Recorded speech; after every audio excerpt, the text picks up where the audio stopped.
আজ ছিল উঠান লক্ষ্মী পুজো, তাই আমি পরার জন্য মায়ের কাছ থেকে নিয়েছিলাম এই সাবেকি লাল পাড় সাদা শাড়িটা, আর তার সঙ্গে সিলেক্ট করেছিলাম এই হ্যান্ডমেডস অর্নামেন্টসগুলো। রেডি হতে হতে একটা কথা মাথার মধ্যে বেশ ঘুরপাক খাচ্ছিল। একটা প্রবাদ আছে না, রূপে লক্ষ্মী গুণে সরস্বতী। সত্যিই কি একটা মানুষ এতটা পারফেক্ট হতে পারে? হয়তো ভগবান যাকে ভালো মন দিয়েছেন তাকে রূপ দেননি, আবার যাকে রূপ দিয়েছেন ভালো মন দেননি। আসলে আমরা কেউই পারফেক্ট নই, আমাদের সকলের মধ্যেই কম বেশি কমতি থাকে। আমাদের দৃষ্টিভঙ্গি যেমন, আমরা অপর একটি মানুষকে সেভাবেই বিচার করি।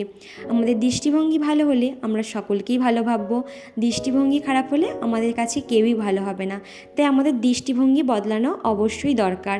আর বকতে বকতে আমি সম্পূর্ণ রেডি হয়ে গেছি। আর হ্যাঁ, তোমাদেরকে তো বলাই হলো না, আমার এই অর্নামেন্টসগুলো স্পন্সর করেছে পূর্ণিমা ঘোষ কালেকশন। তোমাদের যদি পছন্দ হয় আমি ট্যাগ করে দেবো, তোমরা যোগাযোগ করে নিও। এই ছিল আমার ফাইনাল।